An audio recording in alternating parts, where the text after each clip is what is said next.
안녕하세요.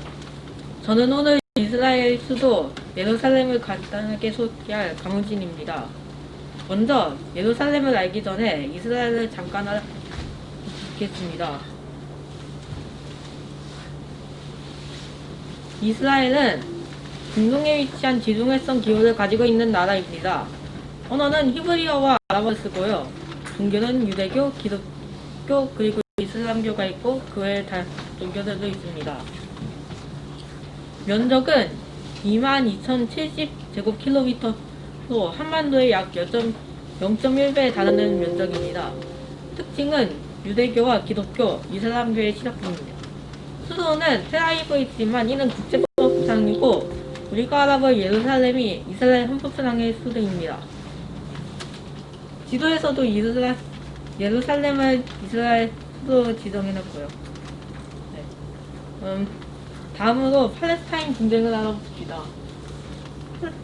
다른 이름으로 중동전쟁이라고도 합니다.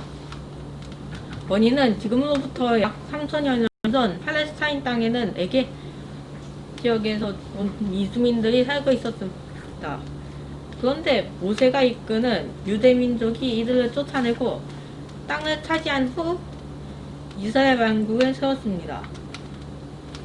그러나 이스라엘 역시 기원 후 70년 후에 로마 제국에 의해 멸망했다고 하네요. 그 후 이스라엘 사람들을 쫓아낸 후 로마가 무너지자 아랍 민족인 팔레스타인 사람들이 이 땅에 들어와 살았다고 합니다. 그런데 1800년대 후반부터 세계 곳곳에 흩어져 있던 유대인들 사이에서 팔레스타인 땅을 되찾아간다고 주장이 일어나기 시작했습니다. 그래서 유대인들은 속속 팔레스타인으로 몰려들었고 결국 한 땅에 서로 다른 종교를 가진 두 민족이 살게 되면서 갈등이 시작되었다고 하네요. 자, 이제 예루살렘을 알아볼 겁니다.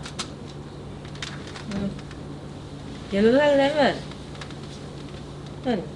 기독교, 유대교, 이슬람교의 성지가 있는 곳입니다. 성지가 뭔지는 나중에 설명할게요. 또한 국제법상 누구의 땅도 아니며 팔레스타인과 이스라엘이 자신의 수도라고 주장하는 땅입니다. 그래서 예루살렘을 차지하기 위해 분쟁을 하고 있다고 알고 있습니다. 저는 현재는 이스라엘이 점령 중이라고 하네요. 이제 예루살렘 안에 있는 성지 몇 가지만 소개하고 끝내겠습니다. 성지는 종교적인 유적지를 말하는 겁니다. 첫 번째는 기독교의 성지인 성묘교회라는 곳입니다. 성묘교회라는 곳은 기독교에서 구원자라고 하는 예수라는 분이 여기 돌아가신 곳 위에 세워진 교회입니다. 자, 그래서 무덤교회라고도 부른답니다. 안에 들어가면 예수의 무덤을 볼 수 있습니다. 두 번째는 유대교의 성지인 통곡의 벽입니다. 통곡의 벽은 옛날 예루살렘의 성전이 무너진 곳의 서쪽 벽입니다. 이 통곡의 벽은 제가 세 번째로 소개할 이슬람의 성지와 이거죠. 이 이슬람의 성지와 아주 가까워서 유대교와 이슬람교의 오랜 분쟁거리가 되기도 했습니다. 유대교를 믿는 사람은 통곡의 벽에 갈라진 틈에 넣으면 소원 성취가 더 잘 된다고 믿습니다. 이렇게요. 네, 세 번째는 이슬람교의 성지인 바위사원입니다. 이 바위사원은 옛날에 이슬람교를 창시한 무함마드라는 사람이 있었는데요. 그 사람이 승천한 곳에 지어서 성지가 된 걸로 알고 있습니다. 그리고 이슬람교를 믿는 사람만 들어가게 된다고 하네요. 이상으로 이스라엘 수도 예루살렘의 소개를 끝내겠습니다. 안녕하세요. 다시 시작하면 돼요. 네. 안녕하세요. 캐나다를 소개할 강지훈이라고 합니다. 캐나다의 위치부터 알아봅시다. 캐나다의 위치는 북아메리카에 위치하며 미국과 멕시코 사이에 있다고 합니다. 그 다음은 음식입니다. 정말 맛있어 보이는 이 음식의 이름은 푸틴. 캐나다에서는 국민 간식으로 불릴 만큼 인기가 있다고 합니다. 만드는 법은 잘게 익은 감자 위에 치즈를 올려 익히고 그레이비 소스를 부으면 완성. 또 다른 캐나다의 음식의 이름은 사슴고기 스튜입니다. 재료는 사슴고기, 감자, 당근, 양파, 캐나디언 라이스 등을 넣은 음식입니다. 사슴고기라니 왠지 역하네요. 다음은 캐나다의 소설입니다. 이 소설은 드라마로도 나오고 만화로도 나왔던 빨간머리 앤입니다. 빨간머리 앤의 특징은 주근깨가 많고 빨간머리이며 입양되었습니다.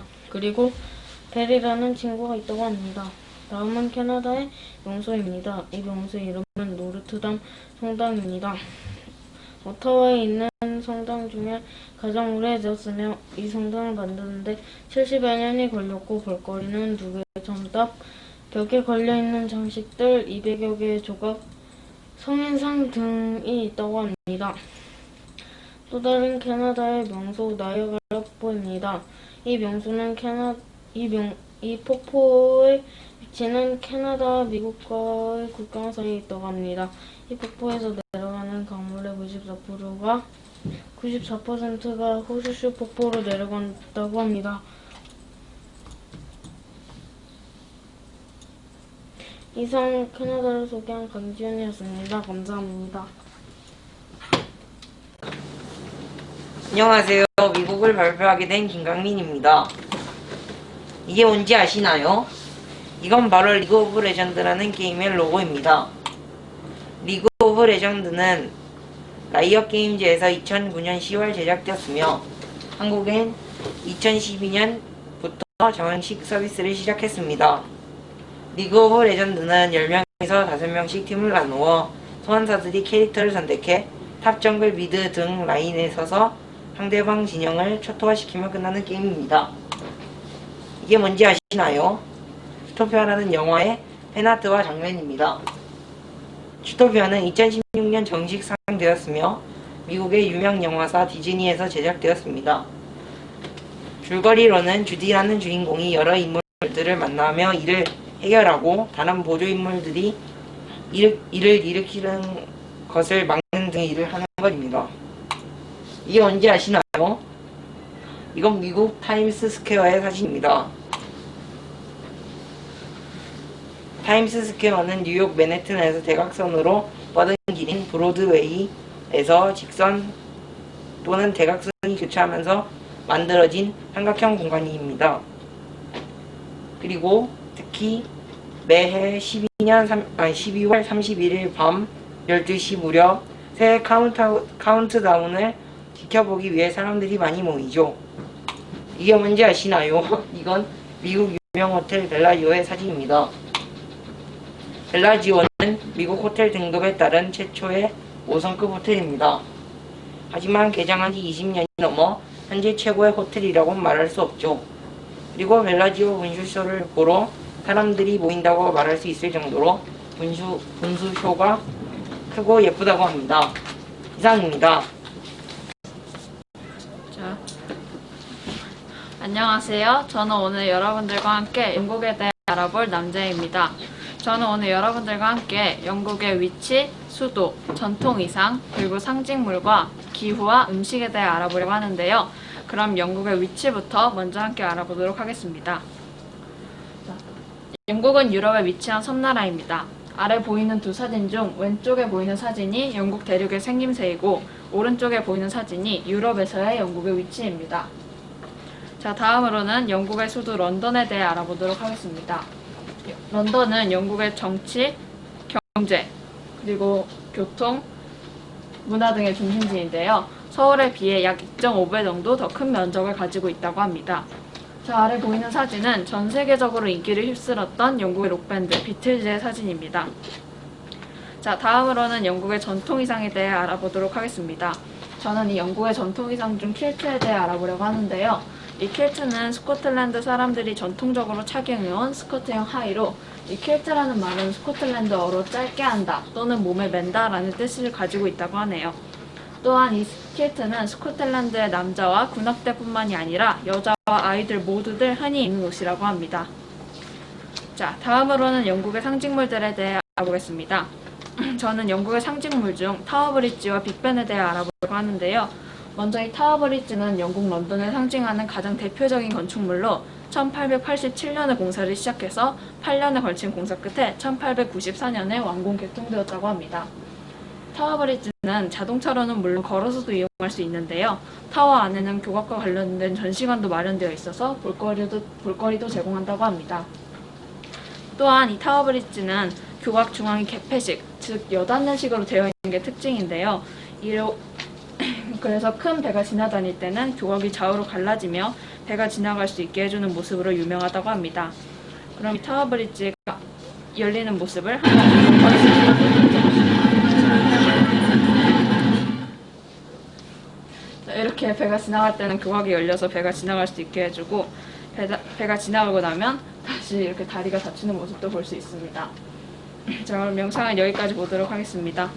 자, 다음은 빅벤입니다. 빅벤의 정식 명칭은 엘리자베스 타워인데요. 1859년에 설립된 이 빅벤의 명칭은 당시 건설 책임자의 큰 체고에서 유래되었다고 합니다. 이 빅벤에는 13톤에 달하는 종이 매 15분 간격으로 울려서 시간을 알리고 있다고 하는데요. 현재 설립된 지 약 160년이 된 이 빅벤은 노후화에 따른 문제가 드러났고 현재 보수공사 중이라고 합니다. 자, 그럼 이제 마지막으로 영국의 기후와 음식에 대해 알아보도록 하겠습니다. 먼저 영국의 기후와 관련된 내용에 대해서는 우리도 사회 시간에 배운 적이 있는데요. 이 영국은 우리나라 같은 온대 기후로 여름에는 선선하고 겨울에는 따뜻한 기후를 가지고 있다고 합니다. 또 하루에 사계절이 있다는 말이 있을 정도로 날씨가 매우 변화무쌍하고 비도 매우 자주 내린다고 합니다. 자, 다음은 영국의 음식입니다. 이 영국의 음식은 주변 나라들보다 맛이 없다는 소문이 있다고 하는데요. 이의 이유에 대해서는 여러 가지 설이 있습니다. 먼저 첫 번째로는 기후적으로 일조량, 즉 해가 드는 양이 적고 날씨가 대체로 쌀쌀한 영국에서 재배 가능한 작물의 가짓수가 줄었고 그로 인해 조리 가능한 요리의 가짓수가 줄었다는 썰과 두 번째로는 산업혁명으로 인해서 도시 노동자들이 늘고 그로 인해 시간이 오래 걸리고 손이 많이 가는 전통 요리법들이 많이 줄었다는 썰이 있습니다. 그럼에도 영국에서 가장 대중적이고 유명한 음식으로는 피쉬앤칩스가 있는데요. 이 피쉬앤칩스는 이름 그대로 흰살 생선에 감자를 곁들여 먹는 요리라고 합니다. 이 피쉬앤칩스는 남녀노소를 불문하고 매우 인기가 많다고 하는데요. 어떤 맛일지 저도 꼭 한번 먹어보고 싶습니다. 자, 그럼 이상으로 영국에 대한 발표를 마치도록 하겠습니다. 감사합니다. 안녕하세요. 저는 여러분들에게 프랑스 음식 문화에 대해 알려드릴 박정민이라고 합니다. 프랑스 하면 떠오르는 것은 일단은 많은 사람들이 대부분 알고 있는 낭만의 장소, 요 에펠탑이 떠오릅니다.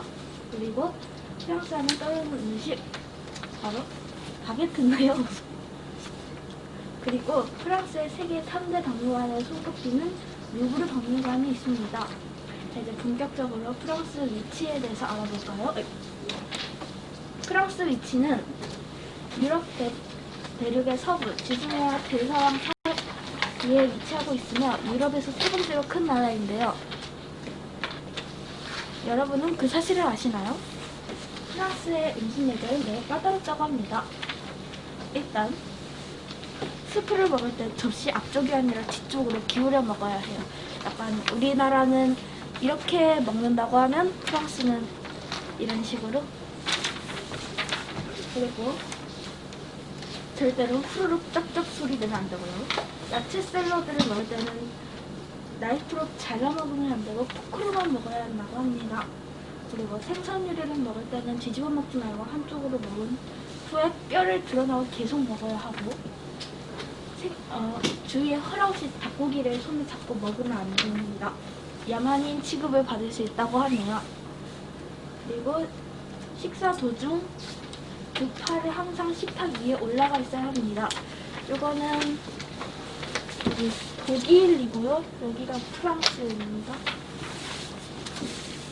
자, 이런 까다로운 예절 속에서도 아름답고 먹음직스러운 음식과 보기에는 평범한데 만들어지는 과정을 보면 혐오스러운 음식들이 있다고 하네요. 일단 영화로도 나온 적이 있는 라따뚜이 음식인데요. 이거는 토마토, 가지, 소세지, 그리고 호박을 동그랗게 썰어가지고 이렇게 따다다다다닥 하고 해가지고 오븐에다 구우면 완성되는 요리인데요. 근데 이렇게 비주얼 고퀄리티로 만드는 건 아니고 그냥 평소에는 그냥 이렇게 볶음 요리처럼 먹는다고 해요. 자, 그리고 푸아그라인데요. 가장 혐오스러운 음식들 중 몇 개 중에 하나라고 하는데요. 이 프랑스 사람들이 즐겨 먹는 푸아그라는 각종 정상회담 만찬 메뉴로 등장하고 있으며 프랑스 식재료 중에서도 귀하게 다뤄지는 것으로 화려한 맛의 이면에는 동물학대와 관련된 논란이 있기도 하네요. 사람들은 거위 간을 먹기 위해서 거위 입속에 음식물 튜브를 꽂아놓고 1.5kg의 음식물을 식도 안으로 강제로 밀어넣는다고 합니다. 자, 그래서 이게 강제 먹이질 거위가 아니고요. 이게 일반 거위 간이에요. 아주 크기가 대단하죠. 그런데 그 거위들이 매일매일 먹는 1.5kg의 양이 사람으로 치면 요 거대한 사람으로 치면 20kg를 하루에 계속 먹는 거예요. 하루에 계속 고기 100인분. 아주 배가 부르겠죠? 거의 터질지도. 자, 그리고 그 다음에 거위 간이 몸의 3분의 2 정도 차면 2살을 먹는다고 합니다. 사람으로 친다면 그렇겠죠. 자, 이렇게 프랑스 음식 예절에 대해서 알아봤습니다. 감사합니다. 안녕하세요. 오늘은 칠레의 음식과 문화에 대해서 설명할 거예요. 먼저 칠레는 정식 명칭은 칠레 공화국이며 태평양 연안에 위치하며 해안선 길이는 6,435km예요. 그리고 세계에서 손꼽히는 지진 달박으로 소문도 났고 수도는 산티아고예요. 칠레는 뛰어난 맛과 향으로 세계적인 명성을 얻고 칠레의 와인은 지리적 기술적 조건으로 500여 년 이상 이어져온 와인 제조의 전통으로 칠레는 오늘날 세계 3위라는 엄청난 명성을 얻기도 했어요. 그리고 그와 같은 역사와 함께 이어져 온 것이고 포도를 수확하여 와인을 제조하는 단계를 가르쳐 드릴게요. 먼저 포도 수확 단계, 찢는 단계, 발효 단계, 합작 단계, 숙성 단계, 여과 단계, 병입 단계를 거쳐서 와인이 보통 완성된다고 하네요. 칠레의 대표적인 음식 쿠란토는 칠레에서 가장 맛있는 음식 중 하나로 생선, 조개, 닭고기, 양고기, 쇠고기, 감자를 넣고 끓인 영양 만점 탕류예요. 쿠란토는 뜨거운 돌이라는 뜻을 하고 있으며 칠레 본토 남쪽에 있는 칠리오 섬의 사람들로부터 시작되었다고 인류학자들이 추정하고 있네요. 칠레의 명소 라파누이 국립공원. 칠레의 국립공원 라파누이 국립공원은 이스터 섬의 고유 명칭으로 이 지역의 독특한 문화 현상을 증명해주는 유적으로 이 섬에 정착한 폴리네시아 원주민들의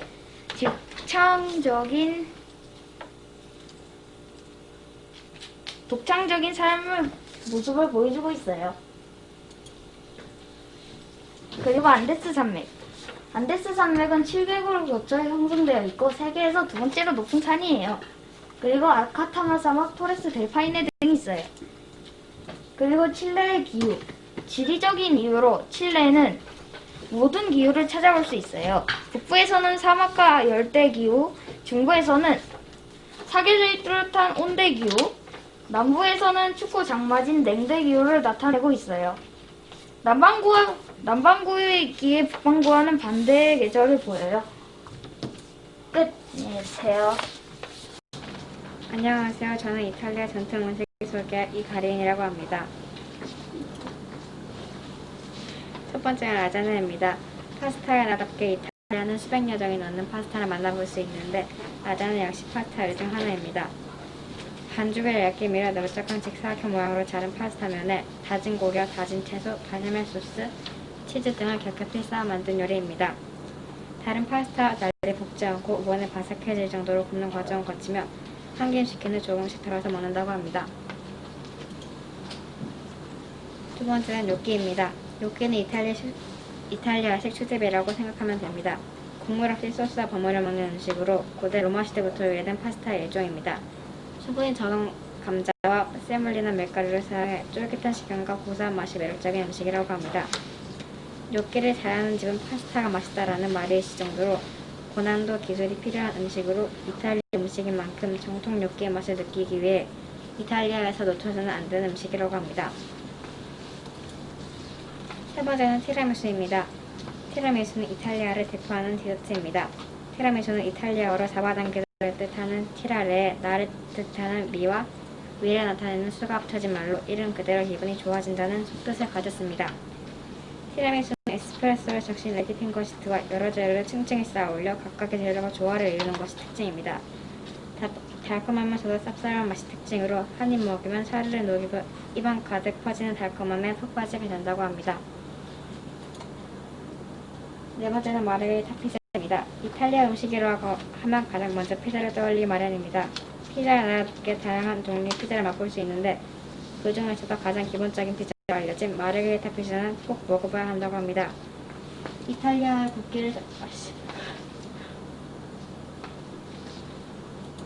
이탈리아의 국기를 상징하는 마르게리타는 토핑을 올려주는 바질은 초록색, 모짜렐라 치즈는 하얀색, 토마토는 빨간색을 나타내고 있습니다. 얇은 도우를 확에 구워 바삭하면서도 쫄깃한 식감이 좋고 바질의 향긋함과 신선한 토마토와 부드러운 치즈가 어우러져 간단하면서 깊은 풍미를 자랑한다고 합니다. 마지막은 아란치니입니다. 피자와 파스타를 즐기자면 이탈리아 전통 쌀 요리 아란치니를 추천합니다. 아란치니는 시칠리아 대표 길거리 음식으로 모양새가 오렌지와 비슷하다 하여 이탈리아에서는 작은 오렌지라 불린다고 합니다. 밥에다 다진 고기와 채소, 소스, 치즈 등을 듬뿍 재워 오렌지 모양으로 만들어 튀겨내는데 이탈리아식 주먹밥이라 보면 됩니다. 간단하면서도 든든해 한 끼 식사로 더없이 훌륭하다고 합니다. 이상으로 이탈리아 전통 음식 소개를 마치도록 하겠습니다. 감사합니다. 안녕하세요. 러시아의 전통 인형 마트로시카를 소개할 이다정입니다. 먼저 마트로시카의 유래는 과거에 전쟁을 치르면서 인구가 많이 줄어들어 다산의 의미를 부여 만들어지기 시작했습니다. 마트로시카는 일본의 칠복신 인형에서 영감을 얻어 러시아의 전통 미니품이 되었습니다. 열면 계속 그보다 작은 인형이 계속 나오는 다산의 의미라고 합니다. 그리고 밑에 보이는 이 파란색 사진은 마트로시카고 옆에 있는 이 사진은 칠복신 인형입니다. 그 다음은 마트로시카의 모양에 대해 살펴보겠습니다. 세메노브 지방에서는 마트로시카의 그림을 빼곡히 채워넣는 대신 여백을 살리는 방법으로 아름다움을 더했습니다. 색상은 한층 더 밝아졌고 노란색과 빨간색을 많이 썼으며 특히 앞치마 부분에는 꽃다발을 그려넣었습니다. 그리고 조금은 긴 형태이던 마트로시카는 세메노브 지방에 와서 더 풍만한 문매로 변했습니다. 아래쪽이 조금 더 볼록하고 원만한 형태로 말이지요. 특히 인형의 크기가 한 단계씩 더 커질수록 꽃도 그에 맞춰 하나 둘씩 덧붙여지는 형태로 만들어 재미를 더했습니다. 밑에 보이는 사진은 최초로 만들어진 마트로시카입니다.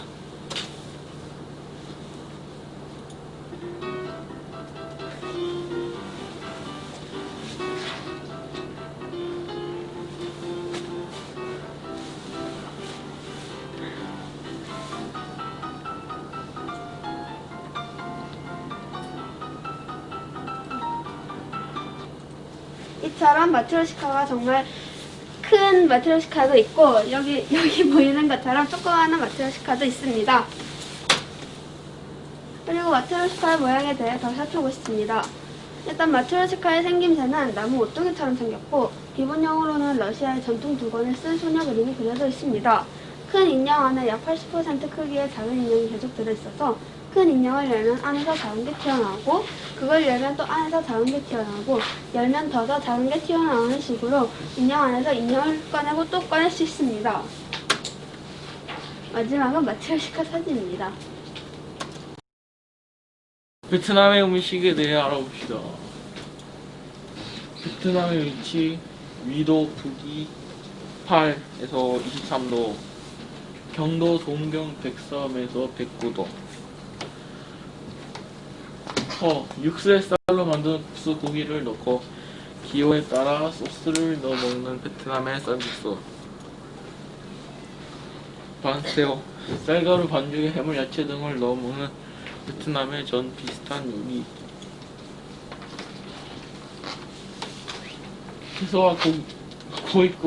채소와 고기 등 다양한 속재료를 반장으로 감싸서 소스에 찍어 먹는 베트남 음식.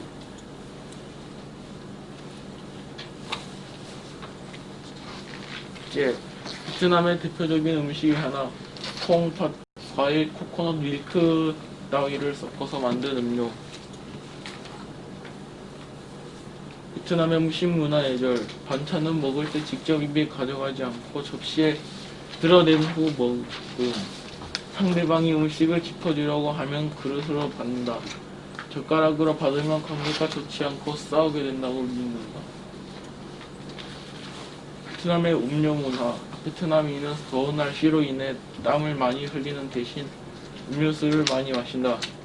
따라서 베트남은 다양한 음료 문화가 발달되어 있다. 베트남 길거리에 나가보면 음료수 가게가 많다고 한다. 끝. 어이씨. 안녕하세요. 독일에 대해 발표한 황지민입니다. 독일에 대해 수도는 베를린, 국명 독일 연방공화국, 인구는 약 8,218만 명이고요. 한국의 1.5배쯤이라고 하네요. 화폐 단위는 1를 쓰고요. 1,200원쯤 됩니다. 언어는 독일어를 쓰고요.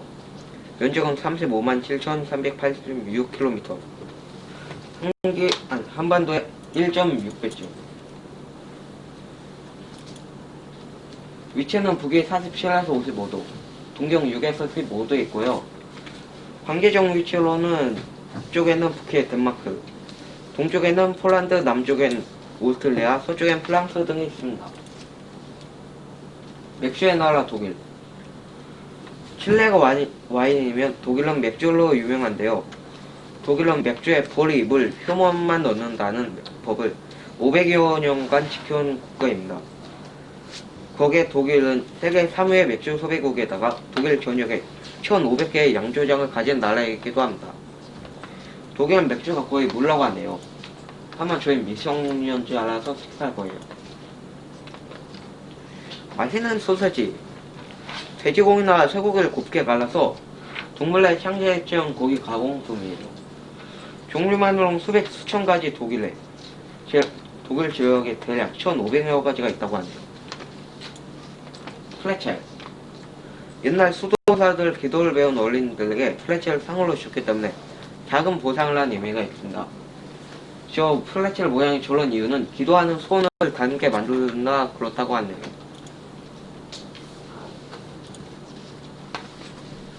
독일 유명 건축물 퀼렌대성당.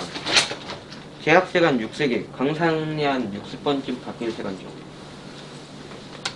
계약시간 1880년, 위치는 독일 퀼렌에 있습니다. 높이는 157m, 100m 길래 운동장 한 개 반쯤 됩니다. 세계에서 두 번째로 큰 교회라고 합니다. 네. 첫 번째로 제일 큰 성당은 아모스쿠르 성당을 하는데 전 모르겠어요. 그리고 첫 번째로 세계에서 가장 큰 교회는 한국에 있는 여의도 순복음 교회라고 하네요.